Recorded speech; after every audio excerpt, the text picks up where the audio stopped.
Assalamualaikum warahmatullahi wabarakatuh. Assalatu wassalamu ala asrafil anbiya'i wal mursalin wa ala alihi wa sahbihi ajma'in, amma ba'du. Bertemu kembali dalam channel Endang Karyana bersama Masjid Kuba Taman Royal 2 pada Ahad tanggal 17 Oktober 2021 atau bertepatan tanggal 9 Rabiul Awal 1443 Hijriah. Kembali melakukan kajian Ba'da Subuh pekan yang ketiga bersama Ustaz Agus Nuryawan membahas Fathul Iman atau keutamaan dan fadilah Islam yang perlu kita tegakkan bersama. Jangan lupa like, share, comment, and subscribe di channel Endang Karyana. Terima kasih. Semoga bermanfaat untuk kita semua. Mari kita niatkan Bismillahirrahmanirrahim. Semoga kita diterima, amalan ini diterima oleh Allah Subhanahu wa taala. Assalamualaikum warahmatullahi wabarakatuh. Apakah sudah sesuaikah apa yang kita yakini dan yang kita amalkan di dalam beragama ini dengan apa yang diajarkan, disampaikan dan dicontohkan oleh Rasulullah Sallallahu Alaihi Wasallam. Jadi kita bisa dengan mengkaji kitab ini, masing-masing kita bisa muhasabah diri sendiri, bukan menghisab orang lain, memberi nasihat, mengingatkan hal yang keliru. Tentunya itu hal yang baik dan harus dilakukan dengan cara yang baik, tapi bukan untuk menghakimi. Maka tugas seorang dai, ustaz ataupun kiai tak lain adalah menyampaikan risalah, menyampaikan syariat agama ini yang bersumber, yang berasal dari Allah dan Rasulnya, sebagaimana yang dipahami oleh para sahabat, para tabi'in, tabi'ut tabi'in, serta para ulama kita sampai sekarang yang mengikuti manhaj mereka di dalam beragama Islam ini. Dan perlu dipahami juga, hadirin rahimakumullah, kondisi kita sekarang ini ibarat kata kita ini berada di hilir. Hulunya itu Rasulullah Sallallahu Alaihi Wasallam. Tidak menutup kemungkinan, ya, besar kemungkinan di tengah jalan, di pertengahan jalan antara hulu dan hilir itu ada penyimpangan dari Islam, disisipkan ke dalam Islam, diyakini itu adalah syariat Islam yang berasal dari Rasulullah Sallallahu Alaihi Wasallam. Maka kita harus pandai-pandai memilih jalan yang tersambung sampai ke hulunya, ke Rasulullah Sallallahu Alaihi Wasallam, yaitu mata rantai yang tersambung kepada beliau Sallallahu Alaihi Wasallam. Dan alhamdulillah, agama Islam ini dijaga oleh Allah Subhanahu wa taala dari orang-orang yang berusaha untuk merusaknya melalui orang-orang pilihannya, para ulama yang menghafal Al-Qur'an, yang hafal Al-Qur'an bukan cuma hafal tapi memahami kandungannya, tafsirnya, serta seluk-beluk terkait ulumul Al-Qur'an, ulumul Qur'an. Demikian juga para penghafal hadis. Bahkan ditambah lagi dengan adanya ilmu sanad periwayatan, yang mana ilmu sanad ini tidak akan ditemui, tidak akan didapati di dalam agama-agama selain daripada agama Islam. Maka semua itu tentunya merupakan nikmat Allah Ta'ala yang sangat agung, yang Allah Ta'ala karuniakan kepada umat ini, sekaligus menunjukkan akan keutamaan dan kesempurnaan agama Islam ini. Karena ia adalah agama yang diturunkan, yang didatangkan, yang disyariatkan oleh Allah Subhanahu wa taala, zat yang maha sempurna. Maka syariat dan segala hal yang ada di dalamnya pasti akan sempurna, pasti sempurna. Demikian sebaliknya dengan manusia. Kalau agama yang dibuat oleh manusia, maka itu menunjukkan pembuatnya. Manusia itu makhluk yang sangat lemah, yang banyak kekurangan.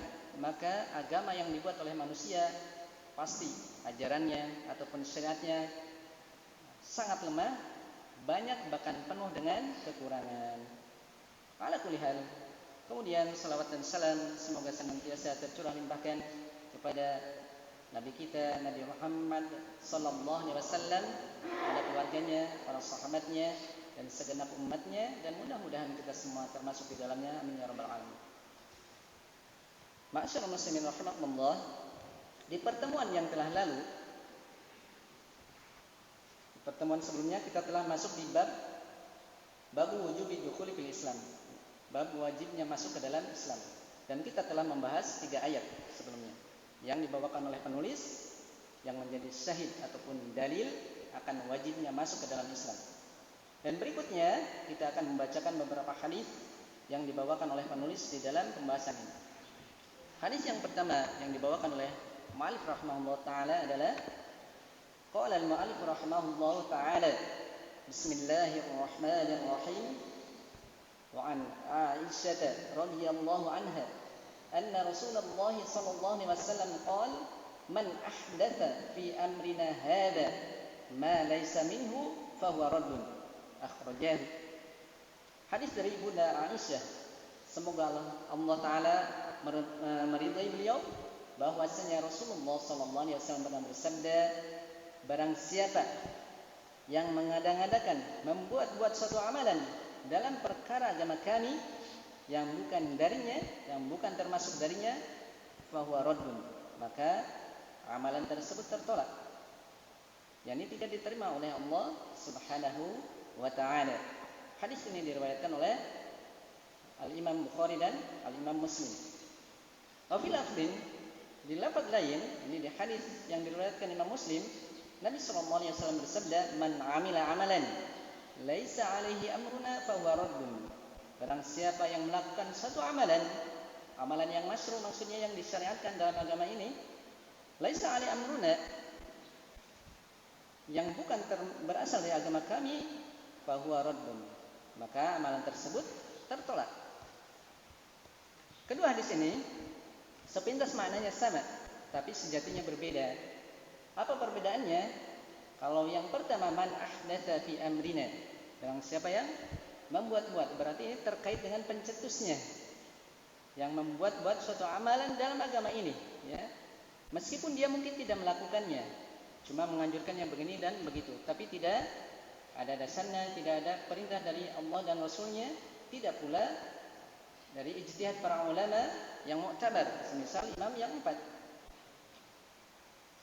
Maka berdasarkan hadis ini, fahuwa raddun, amalan tersebut tertolak, tidak diterima oleh Allah Subhanahu wa taala. Sedangkan hadis yang kedua ini terkait dengan pelakunya, man amila amalan, meskipun dia mungkin bukan pencetusnya, dia cuma ikut-ikutan saja, maka ini juga sama.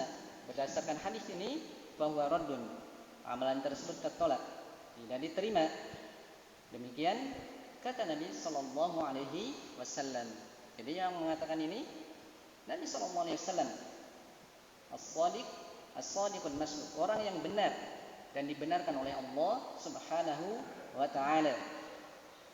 Dan bisa dicek di Sahih Bukhari maupun Muslim, karena yang meriwayatkannya pun Imam Bukhari dan Imam Muslim.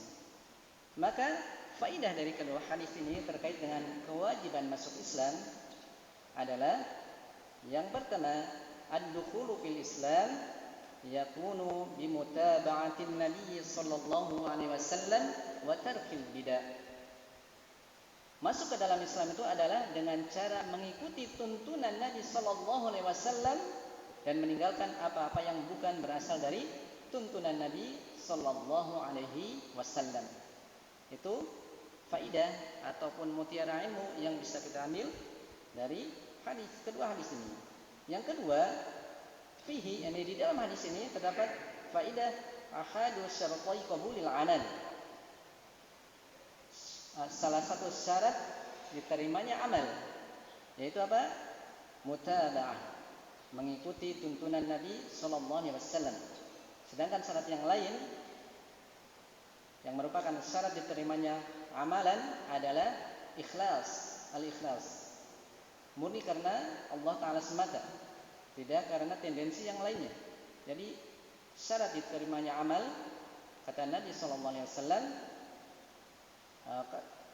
menurut para ulama itu ada dua. Yang pertama al-ikhlas, yang kedua mutaba'ah, mengikuti tuntunan Nabi sallallahu alaihi wasallam. Dan ini ada ulama yang mentafsirkan dari surat Al-Mulk ayat liyabluwakum ayyukum ahsanu amala. Allah Ta'ala hendak menguji kalian siapakah yang paling bagus, yang paling baik amalannya. Yang paling baik di sini para ulama menafsirkan pertama athwabuhum, ya, yang paling benar, akhlasuhum, yang paling ikhlas. Kemudian yang kedua yang paling benar, yakni yang paling mencocoki tuntunan Nabi sallallahu alaihi wasallam. Kemudian dalam hadis ini juga ada ancaman bagi orang-orang yang membuat perkara baru di dalam agama ini ataupun yang mengamalkannya. Kemudian hadis berikutnya yang dibawakan oleh mu'allif, walil Bukhari an Abi Hurairah radhiyallahu anhu qala Rasulullah sallallahu alaihi wasallam, kullu ummati yadkhuluna al-jannata illa man aba. Qila man ya'ba ya Rasulullah? Qala man ata'ani dakhala al-jannah wa man asani faqad aba. Atau kama qala sallallahu alaihi wasallam. Hadis dari Abu Hurairah, semoga Allah Ta'ala meridai beliau, kata beliau, Rasulullah sallallahu alaihi wasallam pernah bersabda, semua umatku akan masuk surga kecuali orang yang enggan. Maka para sahabat heran, aneh, masa sih ada orang yang enggan masuk surga? Maka mereka bertanya, siapa mereka ya orang yang enggan itu ya Rasulullah? Maka jawab Nabi sallallahu alaihi wasallam, man ata'ani dakhalal jannah. Siapa yang mentaatiku, niscaya dia akan masuk surga. Wa man asani faqad aba. Dan barang siapa yang durhaka ataupun maksiat kepadaku, maka sungguh dia telah enggan untuk masuk surga. Artinya apa? Kalau tidak masuk surga diancam dengan neraka. Nauzubillah min dzalik. Poin dalam hadis ini sangat jelas, ya. Sangat jelas dan terang sekali bahwasanya seseorang akan dimasukkan ke dalam surga dengan sebab ketaatannya kepada Rasulullah sallallahu alaihi wasallam. Karena ketaatan kepada Rasulullah adalah ketaatan kepada Allah Ta'ala juga, ya. Di dalam ayat disebutkan, may yuti'ir rasula faqad ata'a Allah. Siapa yang taat kepada Rasulullah, maka sungguh dia telah taat kepada Allah Subhanahu wa Ta'ala. Quran surat An-Nisa ayat 79. Dan yang dimaksud dengan taat kepada Rasulullah sallallahu alaihi wasallam adalah berislam, masuk ke dalam Islam. Dan yang dimaksud berislam tersebut adalah mengamalkan apa-apa yang diajarkan oleh Rasulullah sallallahu alaihi wasallam. Bukan mengamalkan apa-apa yang tidak bersumber dari beliau, yang bukan merupakan tuntunan Nabi sallallahu alaihi wasallam. Bukan mengamalkan apa yang dikatakan oleh Ustaz Fulan, Kiai Fulan dan semisalnya, tapi dilihat dari mana mereka mengambil rujukan. Kalau dalil-dalilnya sahih, maka kita amalkan. Tapi kalau dalil-dalilnya lemah, apalagi palsu, maka perlu dipertimbangkan lagi untuk diamalkan. Maka dalam hadis ini terdapat motivasi yang kuat untuk masuk ke dalam Islam. Karena orang-orang yang menginginkan surga, niscaya dia akan masuk ke dalam Islam. Sedangkan orang-orang yang tidak menginginkan surga, niscaya dia akan berpaling dari Islam dan memilih agama selain daripada Islam. Maka sejatinya, falaisa lil jannati tariqatun illa al-Islam alladzi jaa bihi Rasulullah sallallahu alaihi wasallam. Tidak ada jalan menuju surga kecuali dengan Islam, yaitu Islam yang dibawa oleh Rasulullah sallallahu alaihi wasallam. Maka fawaid ataupun faidah mutiara ilmu dari hadis ini di antaranya adalah tariqul jannati bi ta'atir Rasul sallallahu alaihi wasallam ay bil dukhuli ila Islam. Jalan menuju surga itu adalah dengan mentaati Rasulullah sallallahu alaihi wasallam, yaitu dengan masuk ke dalam Islam. Kemudian yang kedua, faedah dari hadis ini, al-i'radu amma jaa'a bihi Rasul sallallahu alaihi wasallam mustawjibun lidukhulin nar. berpaling dari apa-apa yang dibawa oleh Rasulullah SAW, yakni berpaling dari Islam, maka berkonsekuensi seorang itu bisa masuk ke dalam neraka. Na'udzubillahi min dzalik. Kemudian terkait makna kullu ummati yadkhulunal jannah, setiap umatku akan masuk surga. Nah, ini ada dua makna. Yang pertama, dukhulul awal, masuk duluan, bisa masuk duluan, atau dukhulul mutaakhir, bisa masuknya terlambat ataupun belakangan. Yang jelas semuanya akan masuk surga, kata Nabi SAW, kecuali orang-orang yang enggan, yaitu orang-orang yang durhaka ataupun bermaksiat kepada Rasulullah sallallahu alaihi wasallam. Kemudian wafis sahih, dan di dalam as-sahih, maksudnya adalah as-sahih Bukhari, an Ibnu Abbas radhiyallahu anhu, dari Ibnu Abbas radhiyallahu taala anhuma. Ibnu Abbas ini namanya Abdullah bin Abbas, di mana ada 4 sahabat yang bernama Abdullah. Semuanya ini adalah ahli hadis, banyak meriwayatkan hadis dari Rasulullah sallallahu alaihi wasallam. Di antaranya ada Ibnu Mas'ud, yang kedua ada Ibnu Umar, yang ketiga ada Ibnu Abbas, yakni yang Abdullah bin Mas'ud, Abdullah bin Umar, Abdullah bin Abbas, dan Abdullah bin Amr bin As. Bagaimana membedakannya? Kalau para ahli hadis tidak akan bingung. Yang pertama, kalau seorang tabi'in yang tinggal di Kufah meriwayatkan hadis dari Abdullah, maka Abdullah di sini adalah Abdullah bin Mas'ud. Yang kedua, kalau seorang tabi'in yang tinggal di Mekah meriwayatkan hadis dari Abdullah, maka Abdullah di sini adalah Abdullah bin Abbas. Yang ketiga, kalau seorang tabi'in meriwayatkan hadis, seorang tabi'in yang tinggal di Madinah meriwayatkan hadis dari Abdullah, maka Abdullah di sini adalah Abdullah bin Umar. Dan yang keempat, apabila seorang tabi'in yang tinggal di Mesir meriwayatkan hadis dari Abdullah, maka Abdullah di sini adalah Abdullah bin Amr bin As. Seperti itu. Dan di sini yang meriwayatkan hadis ini adalah Abdullah bin Abbas, seorang yang didoakan oleh Nabi SAW, Allahumma faqihu fid din wa alimhu ta'wila. Beliau ini adalah ahli tafsirnya para sahabat Nabi SAW. Kata beliau, anna Rasulullah sallallahu alaihi wasallam qala, bahwasanya Rasulullah sallallahu alaihi wasallam bersabda, abghadun nasi ila Allah thalatha. Manusia yang paling dibenci, paling dimurkai oleh Allah Subhanahu wa taala itu ada tiga golongan. Yang pertama, mulhidun fil haram. Yang pertama, orang yang berbuat ilhad, melakukan penyimpangan, kemaksiatan di tanah haram.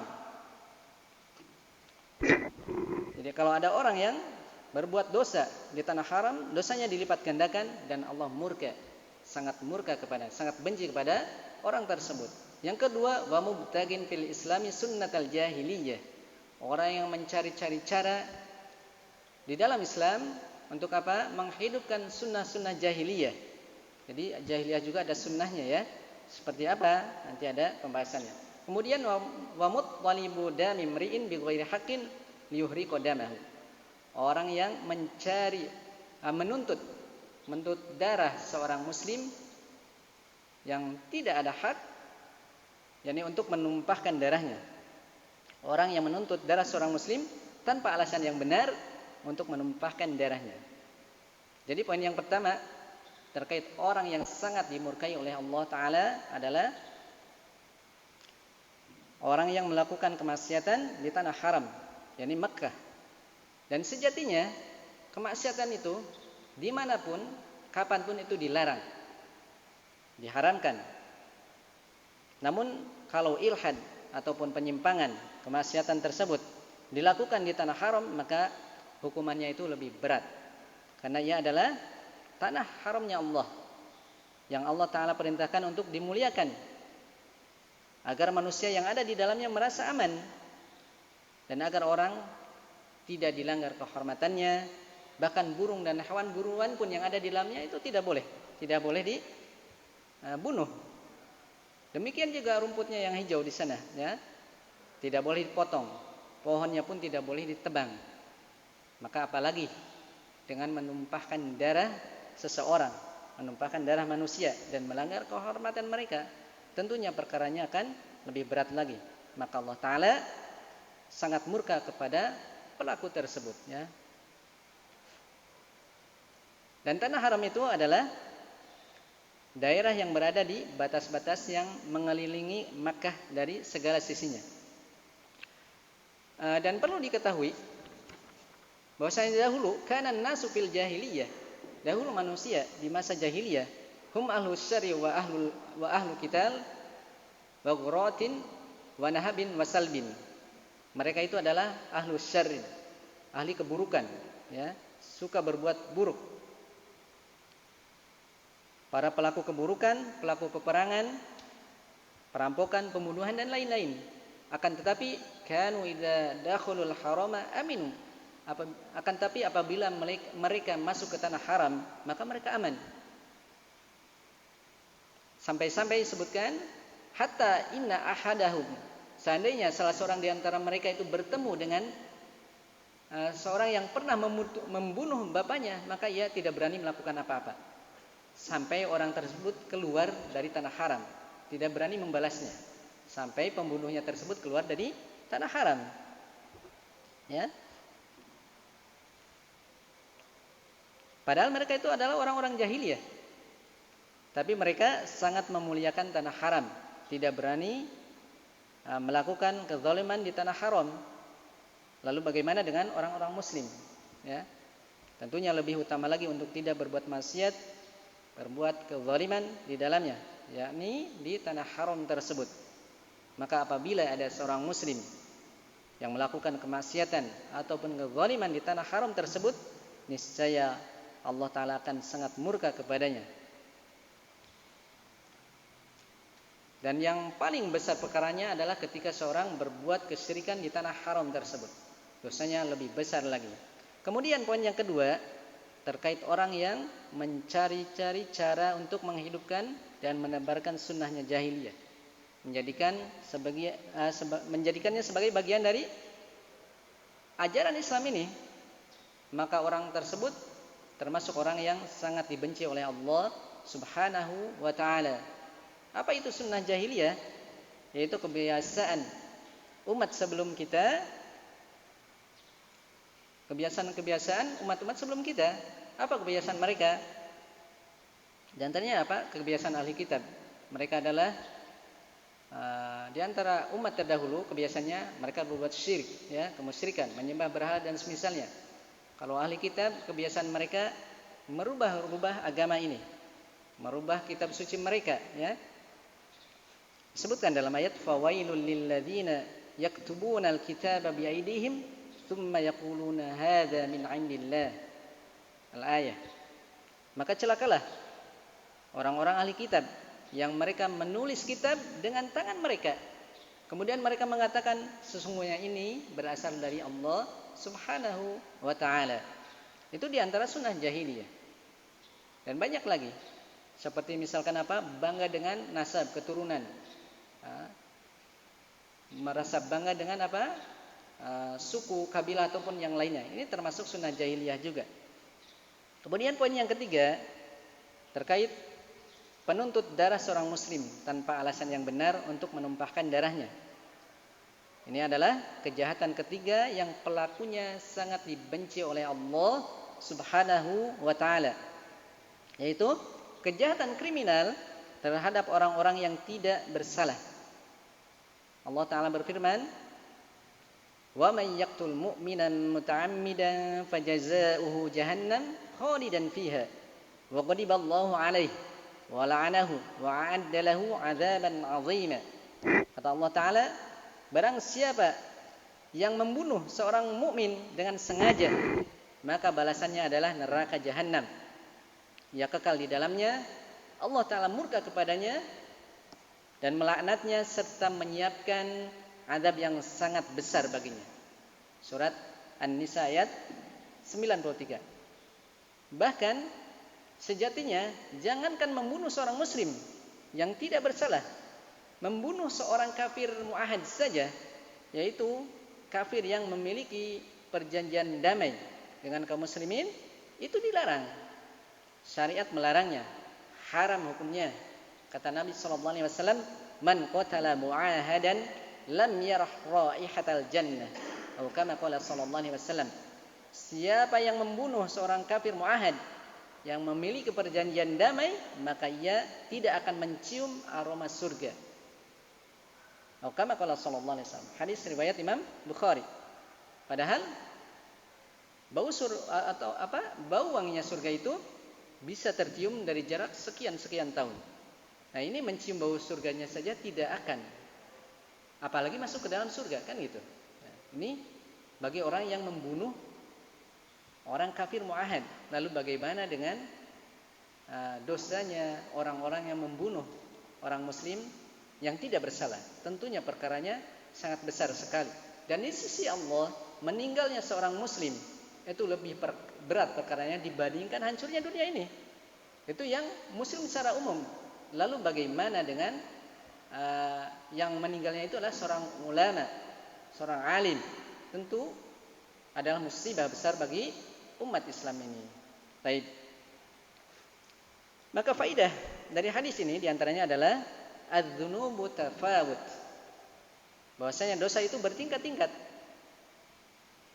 Terkadang dosa kecil bisa menjadi besar karena sebab, misalkan dilakukannya di waktu-waktu yang dimuliakan atau di tempat-tempat yang dimuliakan, seperti di tanah haram, atau misalkan di waktu yang dimuliakan di saat bulan Ramadan, di hari Jumat, atau mungkin kalau dilakukan oleh seorang pemimpin, seorang tauladan, seorang ustadz, kiai, pemimpin negeri dan semisalnya, ketika ia melakukan dosa, maka dosanya itu bisa besar.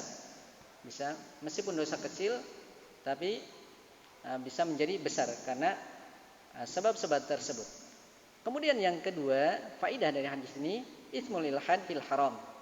Dosa berbuat maksiat di tanah haram, yakni haramnya tahrimul ilhad fil haram. Haramnya berbuat maksiat di tanah haram, bahkan termasuk dosa besar.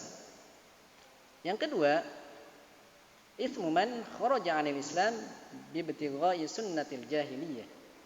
Dosanya orang yang keluar dari Islam dengan mencari-cari sunnah jahiliyah.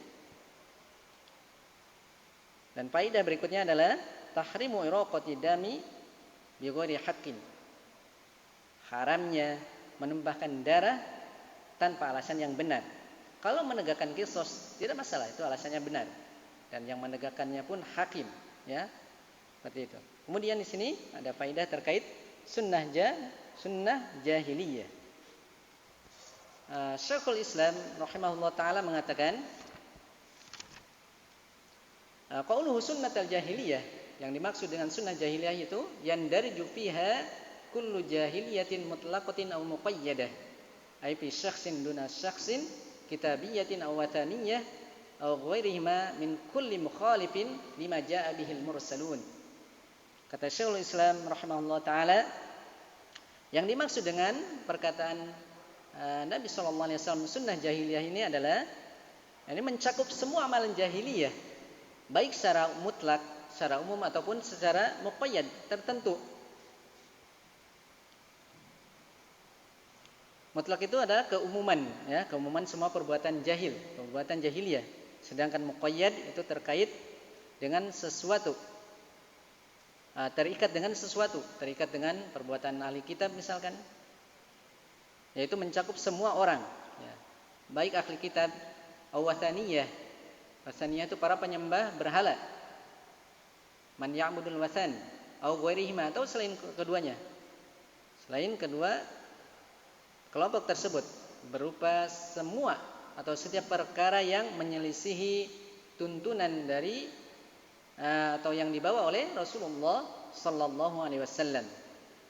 Kemudian fi sahih, di dalam sahih juga, ya, Sahih Bukhari maksudnya, an Hudzaifah radhiyallahu anhu, dari sahabat Hudzaifah ibnul Yamani maksudnya radhiyallahu anhu, di mana beliau adalah disebut sebagai sirrun nabi, orang yang banyak memegang rahasia-rahasia Nabi sallallahu alaihi wasallam.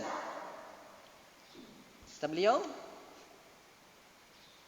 Beliau pernah berkata, berarti ini athar ya, athar dari Hudzaifah bin Yamani. Ya ma'syarul qurra, wahai para ahli qurra, para qurra. Qurra itu jama' dari qari, ahli Quran, para pembaca Al-Quran. Kan tapi kalau dahulu namanya qari itu bukan sekedar membaca, dia hafal Quran, memahami tafsirnya, termasuk ulumul Qurannya, itu disebut qari, bukan hafidh.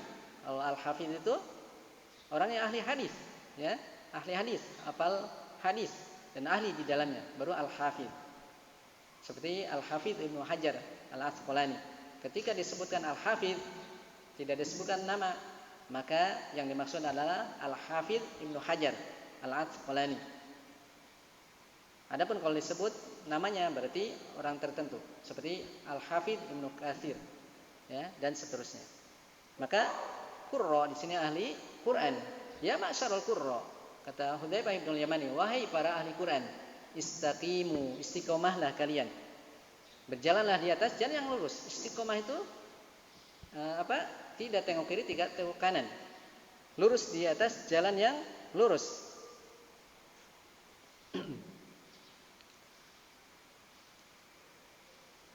Karena faqad subiktum sabqan ba'ida. Karena sungguhnya kalian telah didahului dengan jarak yang sangat jauh. Fa in akhadtum yaminan wa shimalan laqad dhalaltum dhalalan ba'ida. Dan jika kalian menyimpang ke kiri dan ke kanan, maka sungguh kalian akan tersesat dengan kesesatan yang nyata, ya. Nah, sini kata Hudzaifah bin Yamani, beliau memberi nasihat kepada para ahli Quran, istiqomahlah kalian. Karena sesungguhnya kalian telah ketinggalan dengan jarak yang sangat jauh, yakni oleh orang-orang sebelum kalian.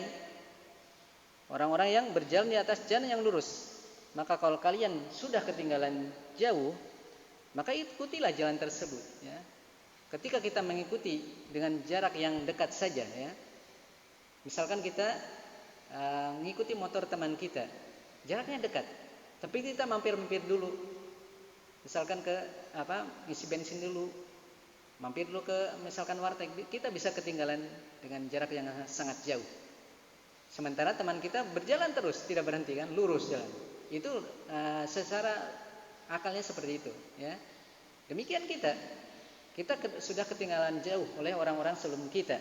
Ketika mereka berada di atas jalan yang lurus, berjalan terus, ketika kita mengikuti jalan yang sama pun kita sudah ketinggalan jauh.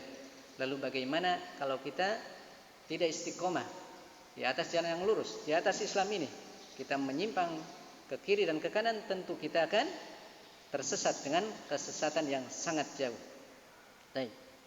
Maka faidah atau pelajaran yang bisa kita ambil dari asar ini, asar dari sahabat Hudzaifah, bahwasanya wujubul istiqomah alal Islam, wajibnya istiqomah di atas Islam.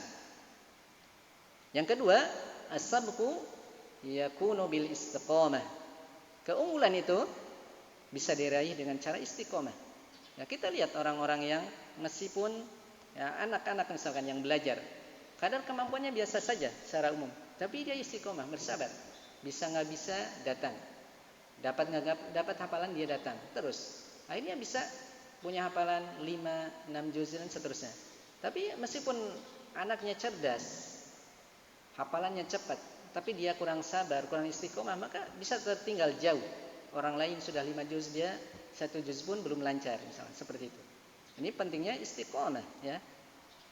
Kalimat yang sangat ringan diucapkan tapi berat untuk dilaksanakan.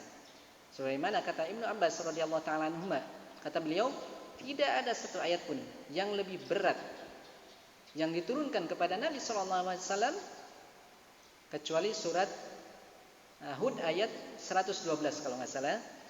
Fastaqim kama umirta. Istiqomahlah engkau wahai Muhammad sebagaimana engkau diperintahkan. Ayatnya sangat pendek, perintah untuk istiqomah. Kata Ibnu Abbas, tidak ada ayat yang lebih berat yang diturunkan kepada Nabi sallallahu alaihi wasallam selain surat Hud ayat 112 ini. Di riwayat lain, Nabi sallallahu alaihi wasallam mengatakan surat Hud membuatku beruban. Ya, bayangkan istiqomah, kita saja di kondisi aman, nyaman, segala pendukung untuk ibadah tuh mudah dan ada. Sementara kondisi Nabi SAW masuk Islam aja ancamannya nyawa, ya. Seperti Bilal bin Rabah, bagaimana siksaan dari majikannya, ya. Bahkan Nabi sendiri, ya, nyawa ancamannya. Ya. Sementara diperintahkan untuk istiqomah, perkaranya berat seperti itu.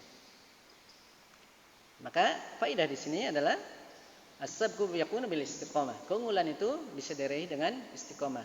Kemudian yang ketiga, faedah yang ketiga dari athar Hudzaifah bin Yaman ini, ad-dhalalul ba'id bil inhirafi anil istiqomah.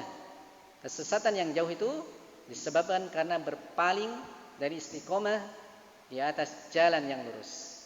yakni berpaling dari istiqomah di atas Islam.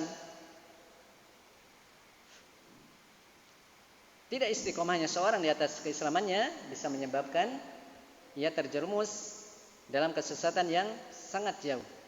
Dan Allah Ta'ala berfirman, "Famadza ba'dal haqqi illa ad-dhalal." Al-ayah. Maka tidak ada setelah al-haq, setelah kebenaran itu kecuali kesesatan. Konsekuensinya, kalau seorang tidak berada di atas kebenaran, maka dia akan berada di atas kekeliruan. Kemudian berikutnya, ini athar juga wa'an Muhammad bin Waddah, dari Muhammad bin Waddah, annahu kana yadkhulul masjid, bahwasanya Hudzaifah yang menceritakan Hudzaifah. Ya, tadi langsung perkataan Hudzaifah bin Yaman. Muhammad bin Waddah mengatakan bahwasanya Hudzaifah pernah masuk ke masjid, fayaqifu 'alal khilaf. Kemudian beliau berdiri, berhenti di halaqah-halaqah. Fayaqulu, kemudian beliau mengatakan perkataan tadi, ya ma'syarul qurra, dan seterusnya. Fadzakaruh. Wa qala, kemudian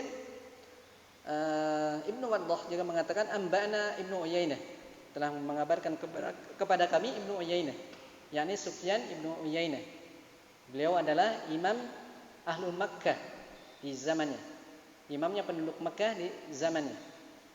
Dan ketika itu imamnya penduduk Madinah di saat itu adalah Al-Imam Malik bin Anas rahimahullah ta'ala, guru terbaiknya Imam Asy-Syafi'i. Keduanya sezaman.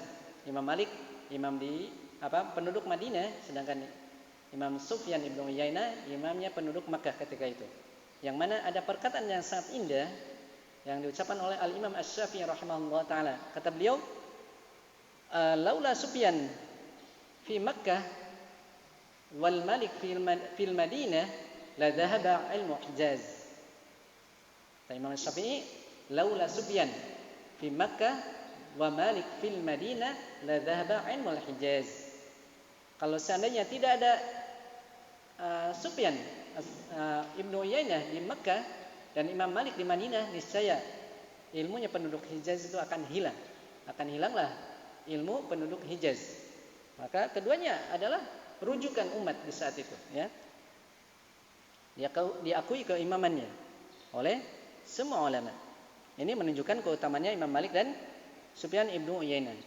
Jadi kata beliau, Sufyan Ibnu Uyainah mengabarkan an Mujalid, dari Mujalid, Anis Sa'bi, Mujalid meriwayatkan dari As-Sa'bi, an Masruq, dari Masruq. Qala Abdullah telah berkata, maksudnya adalah Ibnu Mas'ud, laisa amun illa walladzi ba'dahu asyarru minhu. Tidak ada satu tahun yang datang kecuali tahun setelahnya itu lebih buruk darinya.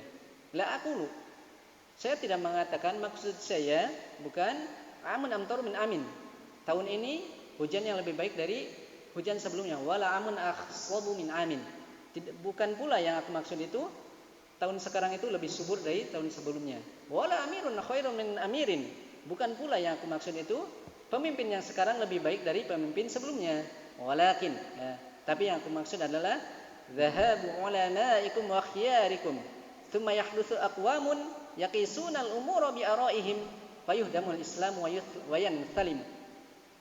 Tapi yang aku maksud adalah hilangnya ulama dan orang-orang terbaik di tengah-tengah kalian, yakni wafatnya mereka. Thumma yahdutsu aqwamun, kemudian muncullah orang-orang, kaum-kaum yang yaqisunal umur, mengukur agama ini, mengkiaskan semua urusan agama ini bi araihim, dengan pendapat-pendapat mereka, dengan akal-akal mereka. Artinya apa? Beramal dulu baru mencari dalilnya. Oh ini dalilnya ini, oh dalilnya itu. Seperti itu. Padahal dalam beragama ini mengamalkan dalil, bukan mendalili amal. Seperti itu. Al aslu fil ibadah al hadru. Hukum asal perintah itu kalau ibadah itu kalau ada perintahnya, kalau diperintahkan. Kalau tidak ada perintahnya jangan dilakukan. Lihat bukti nyatanya Nabi SAW, beliau tidak pernah sholat 5 waktu kecuali setelah diperintahkan oleh Allah Ta'ala pada peristiwa Mi'raj. Demikian pula beliau tidak melakukan puasa sebulan penuh di bulan Ramadan kecuali setelah turun ayat ya ayyuhalladzina amanu kutiba alaikumus siyamu kama kutiba alal ladzina min qablikum la'allakum tattaqun. Seperti itu. Padahal kalau bicara siapa yang paling semangat beribadah, tentunya Rasulullah sallallahu alaihi wasallam. Siapa yang paling takwa? Tentunya Rasulullah sallallahu alaihi wasallam. Tapi bersamaan dengan itu, beliau tidak berinisiatif sendiri untuk melakukan satu amalan yang tidak disyariatkan oleh Allah Subhanahu wa taala. Dan Nabi sallallahu alaihi wasallam di dalam suatu riwayat pernah bersabda, akan datang nanti kepada manusia tahun-tahun yang menipu, di mana di tahun tersebut orang-orang yang jujur, orang-orang yang benar didustakan, sedangkan orang-orang yang dusta dibenarkan, dianggap jujur, padahal mereka bohong. Cuma pintar apa? Pintar ngomongnya, pintar orasinya, perkataannya itu masya Allah, sihrul bayan, ya. Pandai menyampaikan, maka orang tersebut dibenarkan. Dan ketika itu orang-orang yang khianat diberikan amanah yang sangat besar, sedangkan orang-orang yang aman dianggap khianat. Oh orang ini terlalu suci, orang ini terlalu baik, nggak cocok ngumpul bareng dengan kita. Nah, seperti itu kurang lebih. Jadi orang yang amanah dianggap khianat. Wayantiku fiha ruwaibidah. Dan di zaman tersebut akan berbicara seorang ruwaibidah. Ya, orang ruwaibidah akan berbicara. Siapa ruwaibidah? Mereka adalah seorang yang bodoh yang ia berbicara dalam urusan yang sangat luas, urusan yang besar, banyak yang dibicarakannya. Apapun dia seakan-akan semua hal dia tahu, apapun dia tahu. Seakan-akan tidak ada di dalam kamusnya itu kata-kata wallahu a'lam bissawab, seperti itu, ya. Ini yang disebutkan oleh Nabi sallallahu alaihi wasallam. Maka faedahnya dari athar Ibnu Mas'ud ini yang pertama adalah al-musibatu bidhihabil ulama. Musibah itu adalah dengan hilangnya ulama, yakni dengan wafatnya para ulama. Wafatnya ulama ini adalah musibah yang besar bagi umat ini. Kemudian yang kedua, hadamul Islam bil ara'i wal bidah. Hancurnya Islam ini adalah dengan akal. yakni ketika manusia beramal dalam agama ini berdasarkan akalnya, tidak dibangun di atas ilmu, yakni dalil yang bersumber dari Allah dan Rasulnya. Seperti itu, mendalili amal bukan mengamalkan dalil, apalagi mencari-cari dalil pembenaran, maka ini hal yang keliru. Maka singkatnya, kesimpulannya dari dalil-dalil yang disebutkan oleh penulis di dalam bab ini, bab wajibnya masuk ke dalam Islam, yang pertama bahwasanya masuk ke Islam itu wajib, dan Islam yang wajib kita pegang tersebut adalah Islam yang dibawa dan diajarkan oleh Rasulullah SAW, diamalkan dan didakwahkan oleh beliau dan diikuti oleh para sahabatnya radhiyallahu taala anhum ajma'in. Yang kedua, wajibnya kita mencukupkan diri dan merasa puas dengan apa-apa yang telah diajarkan oleh Rasulullah sallallahu alaihi wasallam. Wallahu a'lam bishawab. Selesai pembahasan dari bab ini, yaitu bab wajibnya masuk ke dalam Islam. Pembahasan berikutnya yaitu terkait bab tafsir Islam, bab tentang tafsir Islam. Islam itu tafsirnya apa sih? Nah, ini banyak ayat dan hadis yang menjelaskan makna Islam. Dan insyaallah taala akan kita bahas di pertemuan berikutnya insyaallah. Semoga apa yang disampaikan pada kesempatan ini bisa bermanfaat. Kurang lebihnya mohon maaf. Semoga Allah taala senantiasa menganugerahkan kepada kita semua ilmu yang bermanfaat, pemahaman yang benar dan keistiqomahan di atas Islam ini, di atas jalan yang lurus hingga ajal menjemput kita. Amin ya rabbal alamin. Subhanakallahumma wa bihamdika asyhadu an la ilaha illa anta astaghfiruka wa atubu ilaik. Sallallahu ala nabiyyina Muhammad wa akhiru da'wana alhamdulillahi rabbil alamin. Wassalamu alaikum warahmatullahi wabarakatuh.